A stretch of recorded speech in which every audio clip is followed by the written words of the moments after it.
오늘 우리가 함께 봉독한 말씀을 중심으로 세리와 죄인의 친구이신 예수님, 이런 제목으로 은혜를 받도록 하겠습니다. 오늘 설교를 준비하면서 이제 두 분이 생각이 났습니다. 한 분은 아주 오래전에 제가 아마 교육전도사로 교회를 섬길 때인지 확실히 기억은 없지만 이제 결혼한 지 얼마 되지 않았을 때지 싶습니다. 이제 풀타임으로 교회를 섬기지 않았기 때문에 교회의 사택에 산 것이 아니고 그냥 이제 전셋집에 살았습니다. 그때 저희 집이 어디에 있었는가 하면 이제 뭐 큰 도로에서 조금 안쪽으로 한 20m 정도 안쪽의 집에서 살았는데, 그 도로가 왼쪽으로 가면 이 서면으로도 갈 수 있고 광복동으로 갈 수도 있는 지금의 중앙시장, 자유시장, 부산진시장, 현대백화점이 나오는 그 방향이고, 왼쪽으로는 오른편으로 가면 그 수영과 해운대로 가는 그 그런 중간 지점이었습니다. 뭐 이런 동네들은 지금도 부산 최고의 번화가이지 않습니까? 그런데 제가 살았을 때, 그러니까 한 30년 전에도 역시 뭐 MBC인가 KBS 문화방송도 있고 광안리 해수욕장도 있고 그런 뭐 아주 번화가는 아니지만 그래도 번화가였습니다. 그래서 수영에는 지금 센트뉴시티, 부산의 강남이라 불리는 해운대, 뭐 광복동, 서면 다 뭐 부산의 이 번화가입니다. 이제 제가 이곳에 말씀드린 대로 한 30년 전에 살 때에 그 홈리스 한 분이 눈에 띄었습니다. 이제 그 발에 부상을 입은 분들이 사용하는 그 클러치랍니까? 그 목발 있지 않습니까? 이 목발을 짚고 다니는데, 이 목발 한쪽에는 2리터짜리 음료수 플라스틱 물통을 달고, 또 한편에는 한쪽 목발에는 검은 우산을 단체로 이제 그 광복동 서면 그쪽에 아마 그때 대연동에서 수영 쪽을 향해서 털 왔다 갔다 그러는 분입니다. 아마 잠자는 시간과 먹는 시간을 빼고는, 식사하는 시간을 빼고는 그냥 계속해서 걸으시는 분 같았는데, 제가 이제 저희 눈에 띄었을 때는 몇 달 걸었는지 몇 년을 걸었는지 알 수 없지만 그야말로 거지 중에 상거지의 모습으로 계속 걸으셨던 것입니다. 그리고 이분을 이제 저희 집으로 모셨습니다. 이제 모셨을 때에 그 어머니와 아내가 몸을 씻을 수 있도록 해드리고 이제 깨끗한 옷을 입혀드린 후에 그 이분의 옷을 지름이 한 1.5m 정도 되는 큰 대야에 물을 받아가지고, 고무대야에 물을 받아가지고 씻었습니다. 그런데 그 옷에서 악취가 얼마나 나는지, 이거는 씻어도 악취가 안 없어지고, 하여튼 대야에 그 악취가 배일 정도였습니다. 그리고 음식도 잘 드시고 새 옷도 거절하지 않고 입으신 거 보면 감정 표현은 안 해도 아마 좋아하지 않으셨나 그런 생각이 드는데, 그리고 나서 또 나중에 보니까 여전히 이분이 그 목발을 짚고 그 한쪽에는 플라스틱 물통을 달고 한쪽에는 우산을 달고 또 계속해서 걷는 것이었습니다. 그분이 이제 생각났고, 또 한 번은 이제 여기 캘로나 와서 한 7, 8년 정도 예전의 일이지 싶은데, 이 살살한 초봄으로 기억합니다. 여기 이제 캘로나 제너럴 하스피럴 뒤에 그 호숫가 옆 공원 중에 그 모드 앤드 락스비 버드 생츄어리라고 이 조류 보호지 섭지가 있습니다. 그래 이제 아마 한 11시, 오전 11시 정도가 아닌가 싶은데 이 산책을 하는데 한 30대 말이나 40대 초로 보이는 그 남자 홈리스가 밤새도록 거기서 지냈는지 모르지만 얼어붙은 그 모습으로 섭지를 앉아서 그 나무 의자에 앉아서 섭지를 하염없이 바라보고 있었습니다. 그리고 이제 11시 정도 되었으니까 비록 햇살이 비치긴 하지만 그래도 추운 날씨인데 그 앉아있는 모습이 너무 안쓰러워 보여서 마침 주머니에 이제 $5 지폐가 있어가 $5를 그 손에 꼭 쥐어 주었습니다. 제가 뭐 기도를 해드렸는지 또는 뭐 메이가 블레스 유라든지 그런 말을 했는지 안 했는지는 모르는데 하여튼 그 이제 그때는 이제 이런 분들을 위해서 봉사하는 분들의 이야기에 의하면 절대로 돈은 주지 마라. 혹시라도 마약을 사드실 수가 있기 때문에 주지 말라 했음에도 불구하고 하여튼 제가 이제 그때는 막 그저 안쓰러워가지고 $5를 꼭 쥐어주면서 뭐 이렇게 메이가 블레스 유 뭐 이런 말을 했는지 안 했는지는 모르지만 이분이 그 지폐를 손에 쥐면서 저를 잠시 동안 물끄러미 바라보더니 Thank you, brother 이러는 거예요. Thank you, brother. 생각지도 않은 이 말을 듣고는 제가 잠깐 이 충격을 받았습니다. 사실 이분이 정말 홈리스인지 아닌지는 모르지만 외모상 홈리스처럼 너무 그렇게 이제 얼어붙은 모습으로 안쓰럽게 앉아 있는 게 보여서 드렸는데 이렇게 말을 해서 그때 참 Thank you, brother 그분 얼굴 모습과 그때 하염없이 습지를 바라보면서 앉아있던 모습이라든지 그 말이 아직도 귀에 생생한 것입니다. 제가 이제 군종병 시절까지 합치면 한 5, 6, 7년 정도 이제 이 교회를 섬겼습니다. 그리고 이제 이 교회를 섬기면서 제가 깨달은 것이 뭔가 하면 모든 인생은 한 사람도 예외 없이 크고 작은 문제를 다 가지고 있다. 인생의 질고를 다 가지고 있다라는 사실입니다. 그런데 이제 이런 인생의 크고 작은 질고를 다 만날 때에 어떤 분들은 이제 뭐 이렇게 잘 의지가 강해서든지 주변에 도와주는 분이 막 힘을 북돋우고 도와주는 분이 있었는지 아니면 좋은 분을 이렇게 마침 만났다든지 그래가지고 잘 이겨내는 분이 있는가 하면 어떤 분들은 계속 밀려오는 그런 어려움이라든지 또는 참 들어보면 너무나 안타까운 어떤 환경으로 인해서 소위 홈리스가 되기도 하고 정말 비참한 매우 힘든 이 처지에 놓이기도 하는 것입니다. 그런데 이렇게 이제 힘든 처지에 놓인 분들 또 깨달은 것이 뭔가 하면 이렇게 이제 대단히 힘든 처지에서 오래 생활하는 분들의 그 친구가 된다는 것은 정말 사랑하는 이들을 긍휼히 여기는 마음도 있어야 되지만 그에 합당한 아주 심도 있는 훈련을 받지 않으면 이분들의 진정한 친구가 된다는 것은 정말 이 쉬운 일이 아니구나 이런 것들도 이제 깨닫게 되었던 것입니다. 물론 뭐 지금도 이런 어려운 처지에 있는 분들을 위하여 일하시는 분들 보면 정말 존경스럽고 참 정말 대단한 분들이라 이런 생각이 들지만 어쨌든 간에 이런 어려운 처지에 있는 분들을 이 분들의 진정한 친구가 되고 이들을 다시 원성으로 복귀시키는 이런 일을 하려고 하면 정말 긍휼히 여기는 마음뿐만 아니라 말씨라든지 인내라든지 뭐 이런 이 인격적인 훈련이 또는 실질적인 훈련을 심도 있게 잘 하는 사람만이 가능하구나 이런 걸 깨닫게 되었습니다.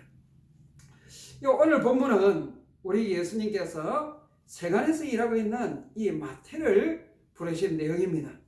예수님께서 마태에게 세간에 앉아서 일하는 마태에게 나를 따르라 라고 말씀할 때에 마태가 두말하지 않고 그 자리에서 일어나서 예수님을 따랐다라고 말씀합니다.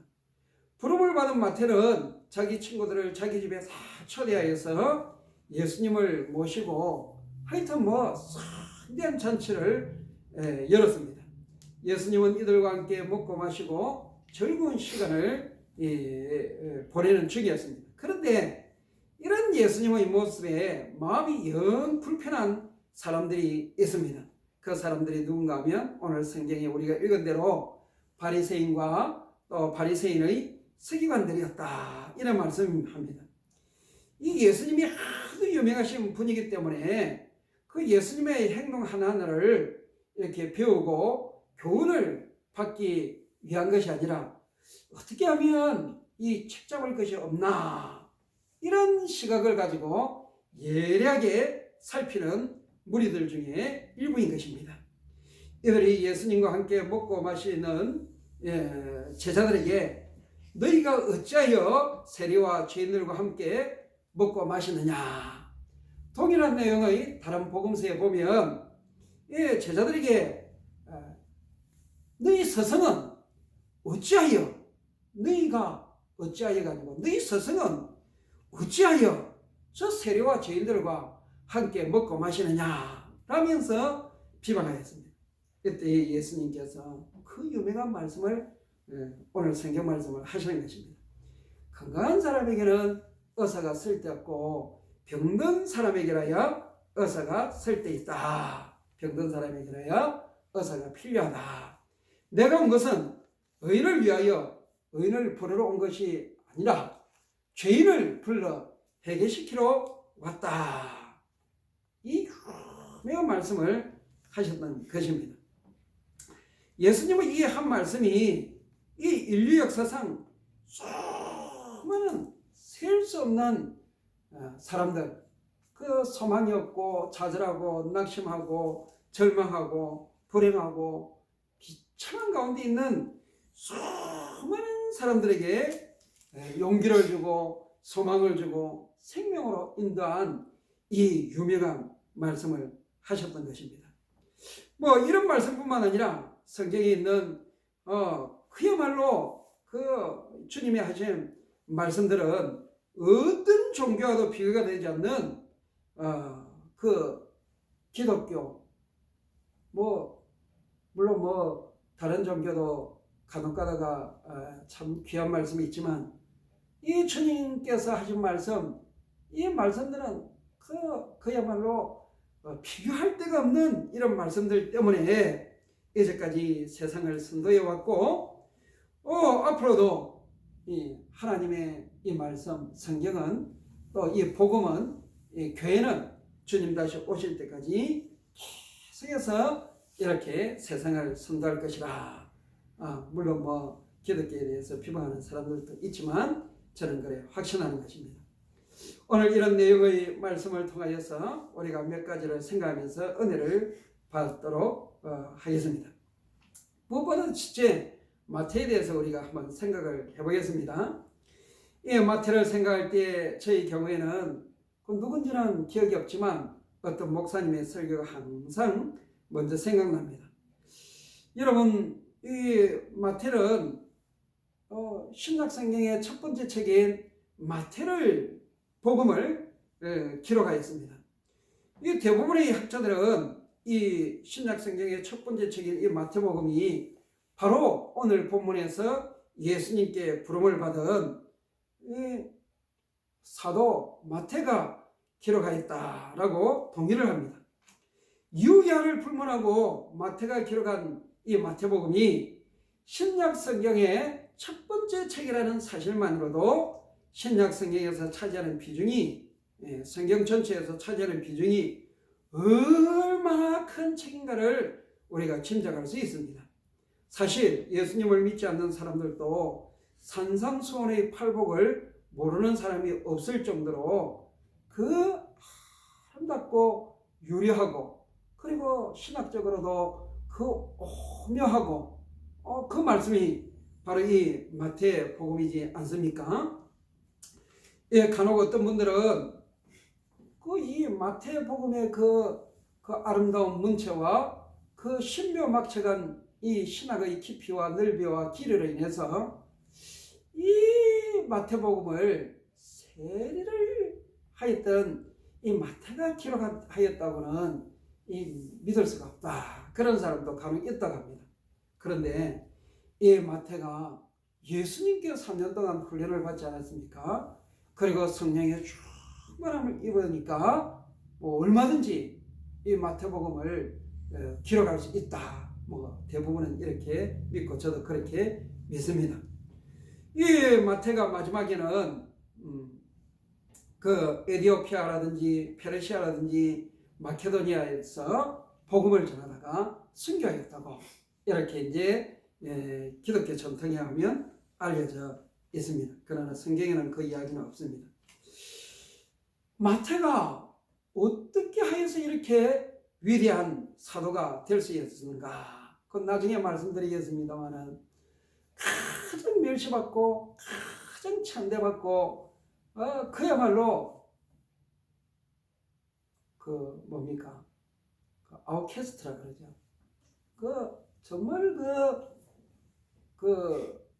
이 사람 취급도 못 받던 이 마태가 세리 마태가 어떻게 이런 위대한 사도가 될 수 있었는가? 가장 큰 이유는 예수님께서 마태를 부르셨기 때문에 예수님께서 마태를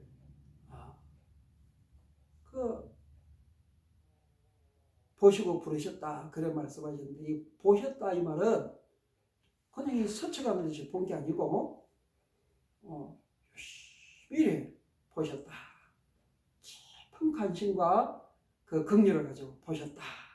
이 말씀입니다. 그리고 예수님께서 이 마태를 깊은 긍휼과 관심을 가지고 보시다가 부르셨기 때문에 그 마태가 그야말로 이런 위대한 사도가 될 수 있었던 것입니다. 예수님이 마태를 부르셨다는 이 사실이 마태가 위대한 하나님의 사도, 인류 역사에 가장 빛나는 사람 중에 한 사람이 될 수 있었다는 것은 가장 큰 이유입니다. 그러나 그럼에도 불구하고 예수님이 부르실 때에 이 마태가 자리에서 팍 일어나가지고 모든 것을 뒤로하고 예수님을 따랐다. 이것은 그야말로 큰 결단이고 위대한 결단이고 모든 것을 예수님과 함께하겠다는 전적인 신뢰에 근거한 결단, 헌신이었던 것입니다. 아마 이 마태는 예수님이 자기를 부르시기 전에 이미 예수님의 소문을 들었을 수도 있고 또 사람들은 자기가 가까이 오는 것을 미워하고 싫어하기 때문에 가까이 가지 못하더라도 멀리에서 예수님께서 복음을 전하시거나 또는 예수님의 긍휼을 베푸시는 모습을 보았는지도 모릅니다.